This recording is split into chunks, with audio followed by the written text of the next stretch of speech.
Hello, my name is Tom Klupper, and thank you for joining me for some short tutorials on how to use the Ansys Electronic Desktop software. This is for Microwave Engineering 1 class at University of Delaware. And this is going to be part one, where it's going to be combine a introduction and an example using transmission line transformers. Okay, so the software you're using is Ansys Electronics Desktop software. I'm using release 2022, release 1, and we're only going to be focusing on the Nexum linear circuit simulator. We're going to do a little bit with the 2D extractor, but focus mostly on Ansys HFSS and 3D layout. I'll be referring to the textbook occasionally, which is the Microwave Engineering by David Pozar. So let's go ahead and take a look at the software. So when you first fire it up, you'll get this screen and a quick little tour around. You have the project manager that will list all the various projects and properties that you're working on. Here is particularly a properties window. When you click on a particular element, you can adjust its properties. Here's the ribbon bar with all of the things you can do with desktop view, etc. One thing I like to do is go up here. When you first fire up the software, it may not be enabled. So if you click view and say message manager and view progress. So I like to have these two windows open, as you'll see why when we go through the demonstrations. Okay. Some other things you can do is go to Tools, Options, General Options, and click on General Default Units. You can set your units to whatever you like as your default.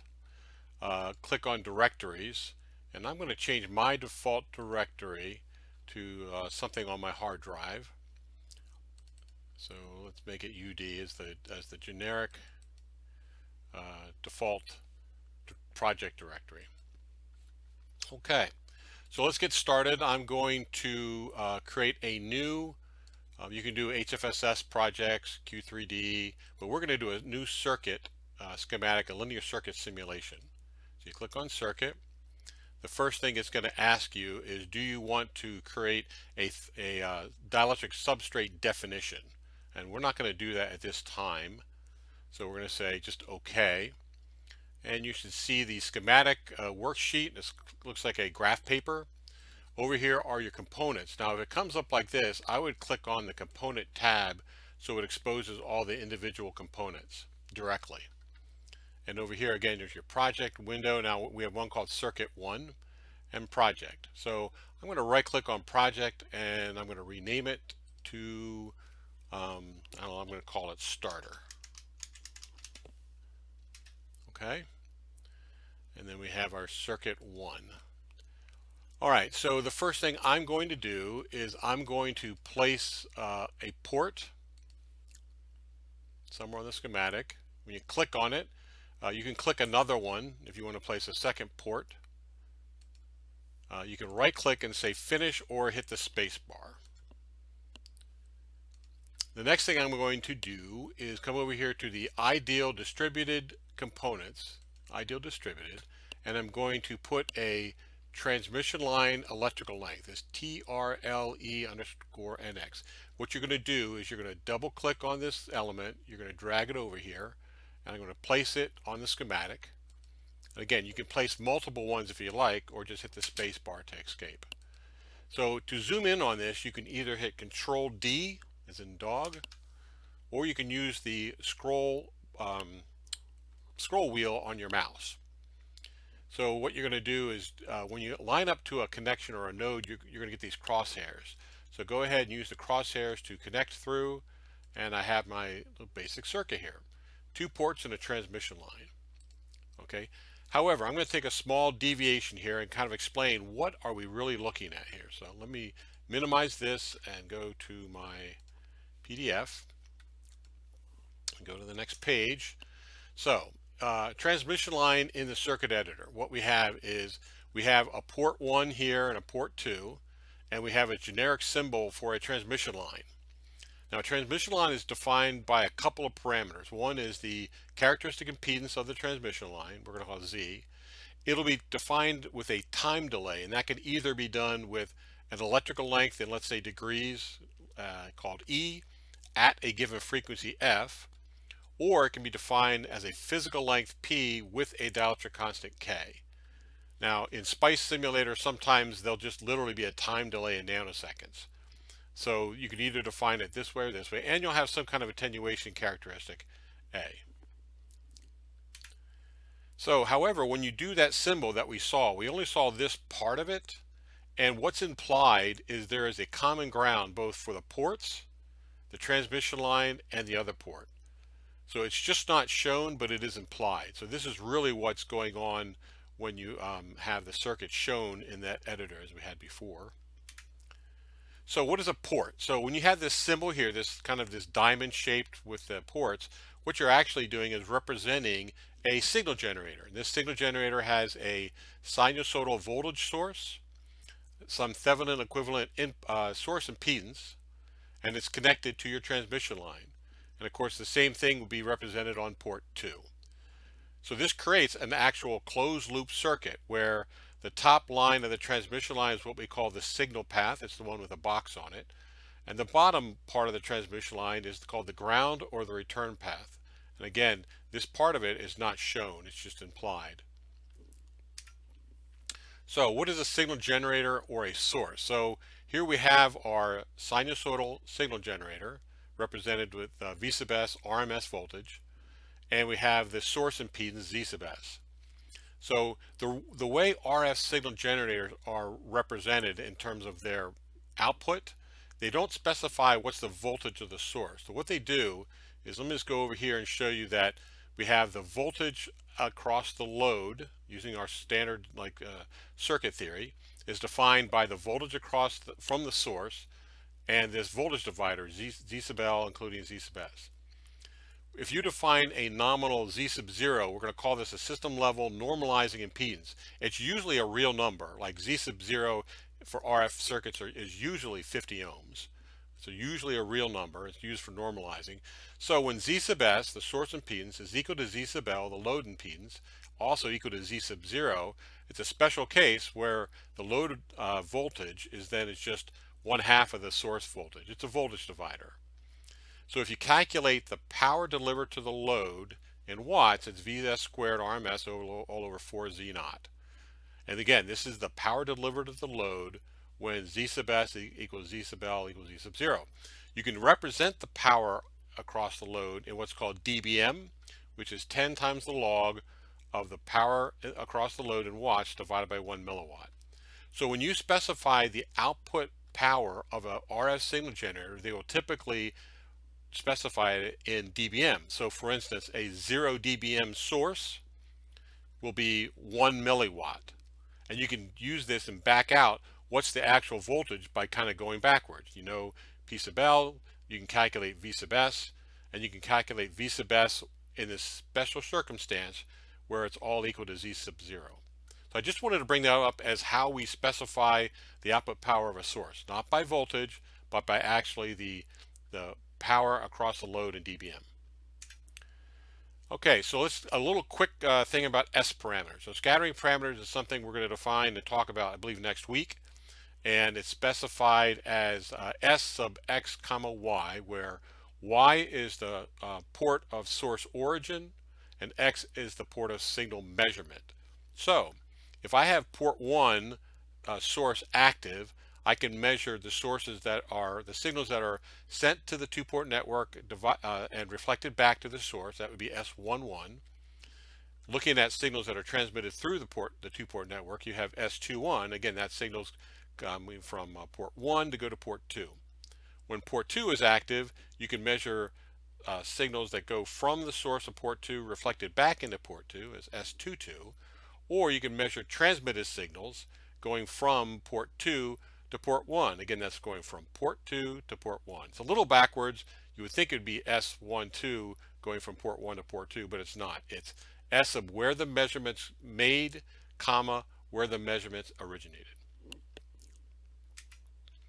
Okay, some of the things you can actually measure would be reflections from the two-port network back into either the source, port 1 or port 2. These would be measured as reflection coefficient magnitude. This is equation 3.5 in the text.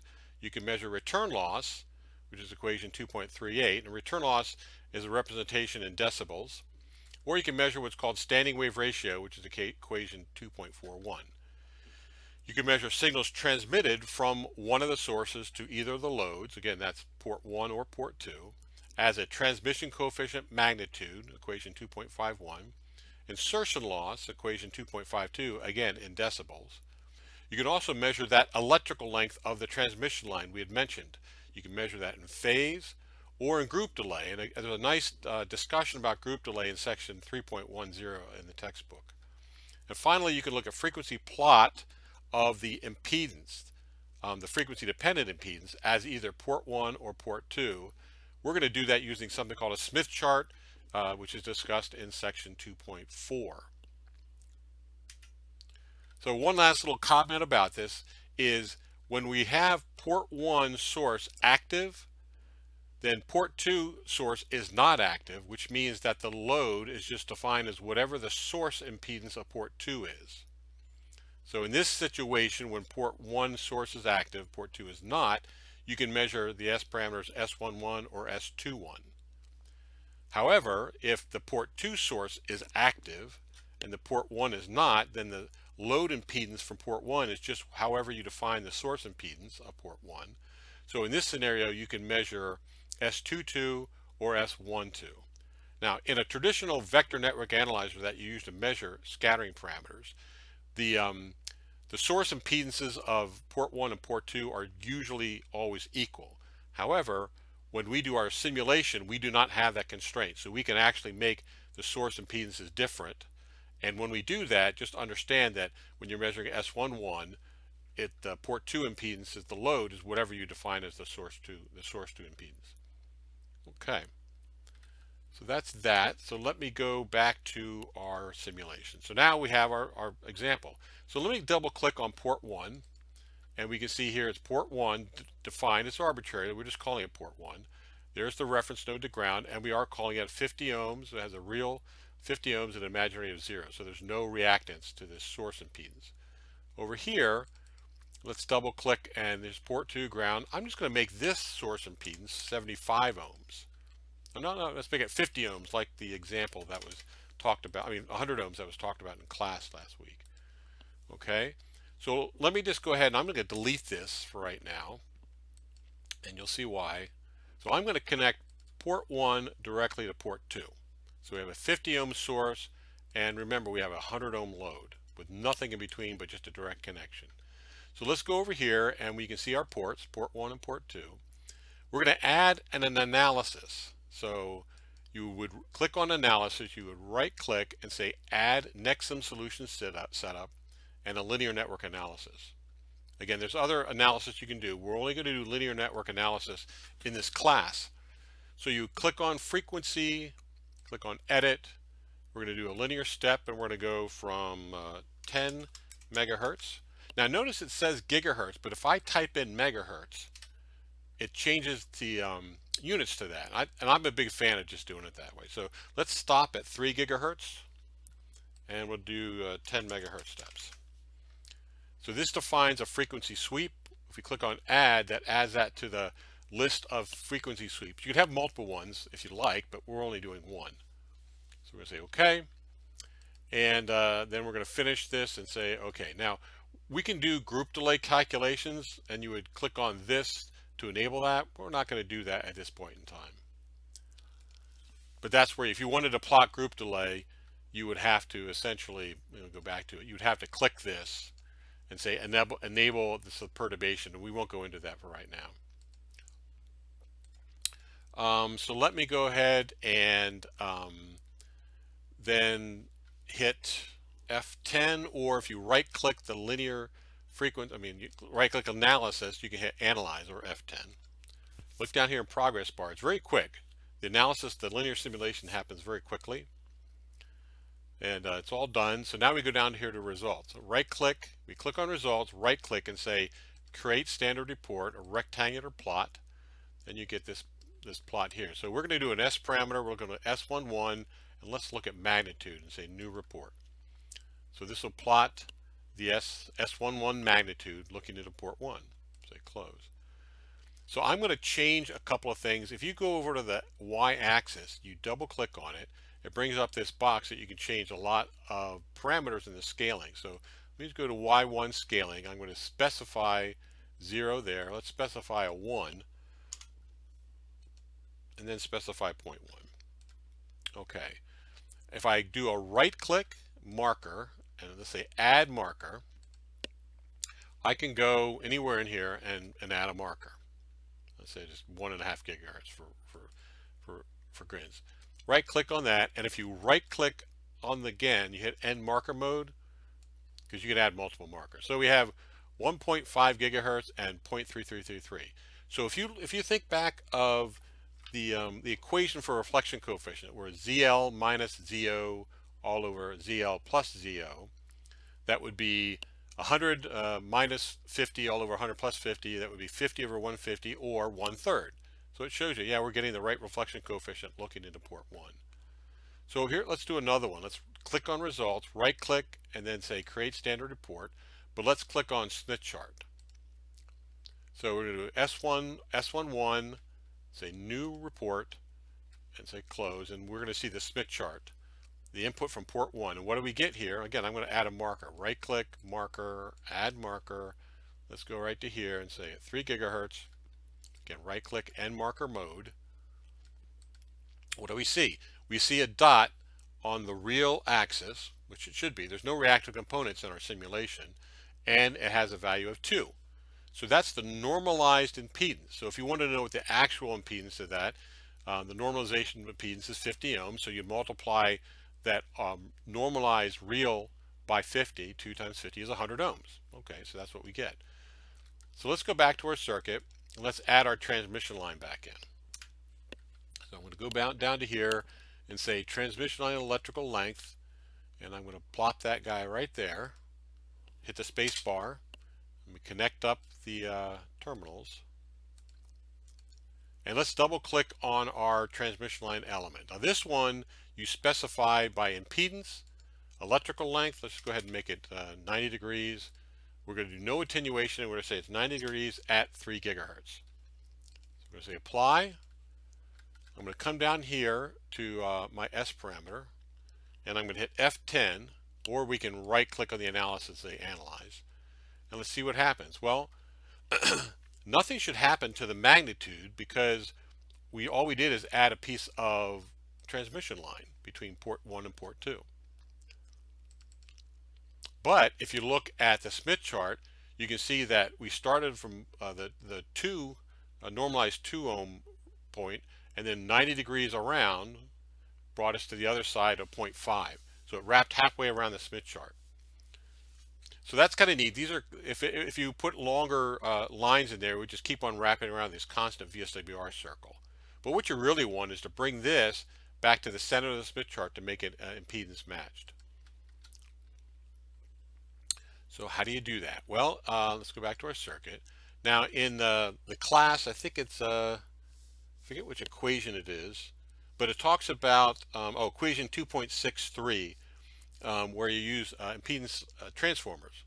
So basically it says you take the geometric mean of port 1, the normalization impedance, which is 50, our system impedance, times the load impedance, which is 100, and take the square root of that. And if you calculate the square root of 50 times 100, you get 70.71. So let's go ahead and change that to 70.71 ohms. Now we have our transformer to transform 100 back to 1. So let's hit port 1.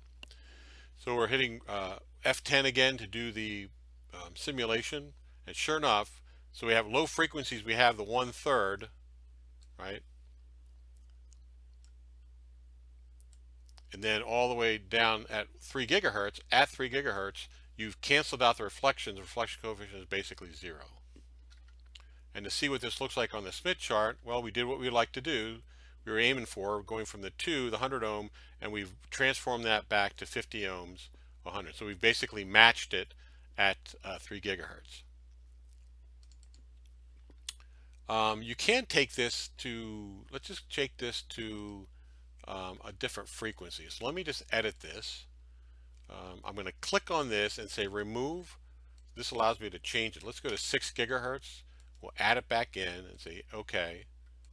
And I'm going to hit F10 again to see what happens if you simulate beyond 3 gigahertz. What you get is a null at 3 gigahertz. So this is a very narrowband impedance matching approach. So probably 3 gigahertz plus or minus several tens of megahertz, you're getting pretty good impedance match. But beyond that, it's not very well matched at all. Okay, so let's try the other example I think that they had was, I'm going to return this back to 50 ohms. Actually, let's go ahead and delete this. I'll tell you why. We're going to use the one where you have some reactance to it. And in the example that Professor Moroznik showed, he had a 50 ohm source and he had 100 ohm load, but he made a 100 ohm reactance, right? And so you have now 100 plus 100J on the port. What we're going to do is, let me go back to the linear frequency. I'm going to move that back to 3 gigahertz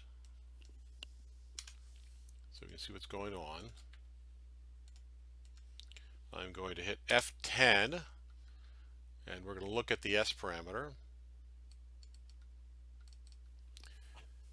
So it's 0.6202. This is the magnitude, and because you're putting 100J, there's no frequency dependence to the reactance.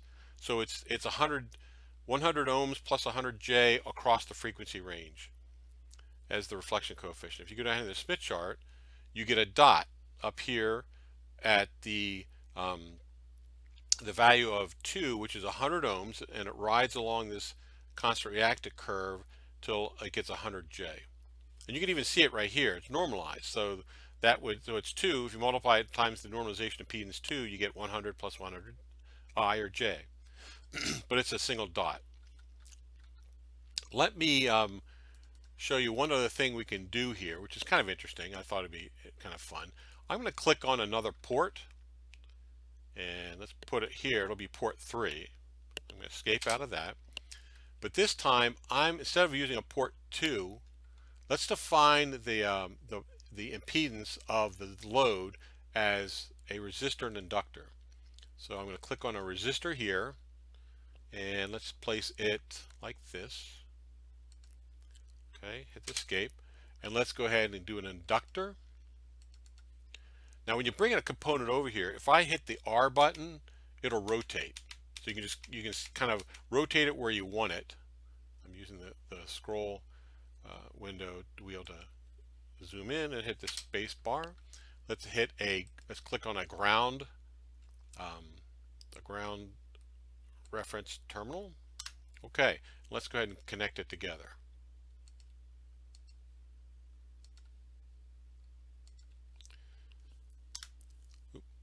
And done. Okay, we're going to double click that and we're going to make this 100 ohms, and we're going to make this inductor, let's see, we're not right, I figured it out. It's so 5.305 nanohenry, so do NH. That inductance at 3 gigahertz will give you 100J.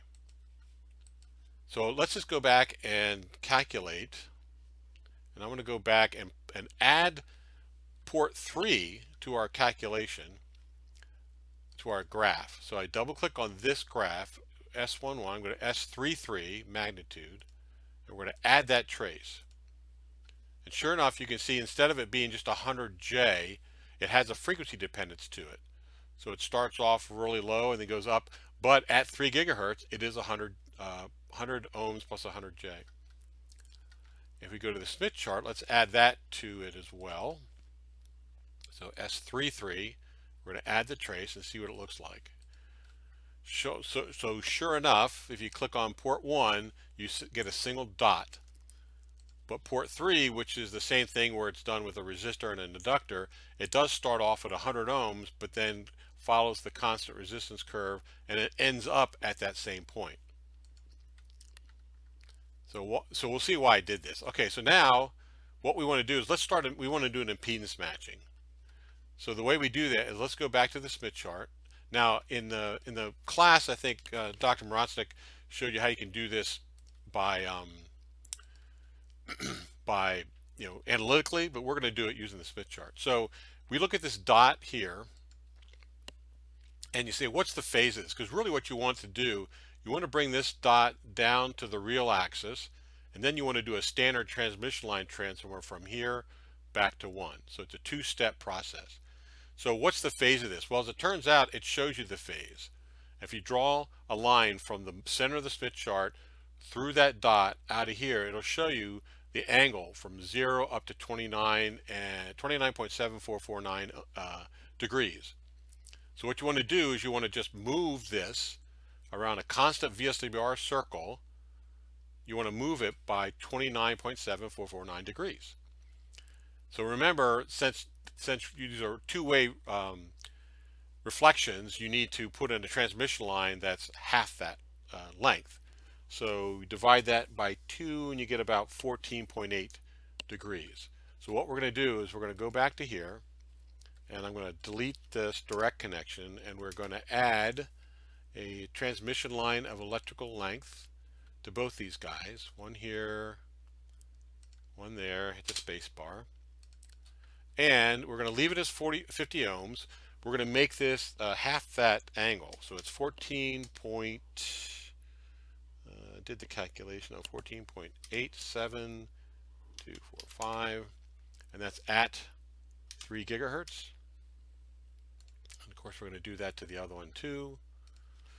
14.87245 at 3 gigahertz. Okay, so we've added our first piece of transmission line, and again, this is just mirroring exactly the problem that Dr. Moroznik did in class last time, but we're using the circuit simulator to solve it.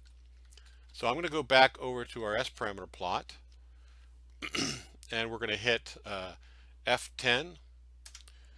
Now, what we did is we added just a piece of transmission line, so the magnitude shouldn't change, because all we did is rotate it on the Smith chart. However, we look at the Smith chart, we do see what we want. So port 1, where it started off as a single dot, got translated back to the real axis. But the other one, that was the load is defined by a resistor and an inductor, started here at 100 ohms and then got transformed to the same spot. So that's kind of neat. They're both doing the same thing, one with a purely non-frequency dependent reactance, and this one using a frequency dependent inductor. All right, so then the next step would be to add in another transmission line to transform it. So let's go back to the Smith chart, and what is that impedance at 3 gigahertz? Well, if you look at this, so we got to the zero, the purely resistive axis. You see that's 0, and there's no reactance. But the normalized impedance is 4.2656. So if you take that and multiply that times the normalization impedance of 50, you get 213.28 ohms. That's the impedance at that point. So if we wanted to transform that from here back to 50, you would take the 218.28 times the normalization impedance, which is 50, you take the square root of that, and you get a matching impedance line of 103.27 ohms. So we're going to go back here, and that's what we're going to add. So take our electrical length of line, add one there, hit the space bar, let's connect them up.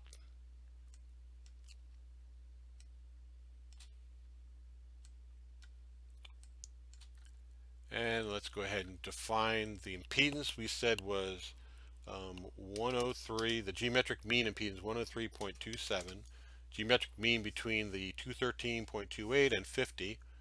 Again, that's going to be 90 degrees and at 3 gigahertz. Again, why 90? Because we want to go 180 degrees around the Smith chart, but it's two-way since it's by reflection, so you put 90 in there. Do the same thing for this guy. Impedance 103.27. We're going 90 degrees. well, it's a 90-degree long transmission line, but we're going to go 180 degrees around this bit chart. Okay, so let's double click on this guy. We're going to hit F10. We're going to watch what happens. So it should bring this back down to 3 gigahertz. It should impedance match it at 3 gigahertz. And sure enough, it does. So it pulls both of those, the one that was only 100 ohm plus 100J and the one that's frequency dependent, both the 3 gigahertz. And then we look at our Smith chart. Sure enough, it brought both those points back to the center of the Smith chart, which is impedance matched. And what we can do is let's go back to our linear frequency analysis and do what we did before, which is let's edit this. Click on this for say remove. Let's take it to 6 gigahertz. Put it back. Oop, no, I didn't want to do that. We're going to delete that. Remove that. 6 gigahertz, 10 megahertz. So 10 megahertz to 6 gigahertz, 10 megahertz steps. Say OK. And I'm going to go back to here and hit this, the F10, which restarts the simulation. Let's just take a quick look at this. So what we have is, okay, so it shows at 3 gigahertz at this spot frequency, it did impedance match. It brought the reflection coefficient to 0. What's interesting is that it looks pretty similar over a narrow band, regardless if you defined that load impedance as just a frequency independent 100J, or if you did it using this inductor, which is, I think, is kind of interesting that you had that response over a pretty wide range. You could almost represent that as just a fixed resistor, fixed 100J. And then finally, this kind of shows you that in both cases they start off in different places in the Smith chart. They end up at the center at 50, but then ended up going further around. So that just gives you a kind of a quick overview of how to use the circuit, linear circuit simulator. You can do a lot more with it, but that gives you a kind of an overview of how to use it. Okay, I think it's it for now, and we'll talk to you later.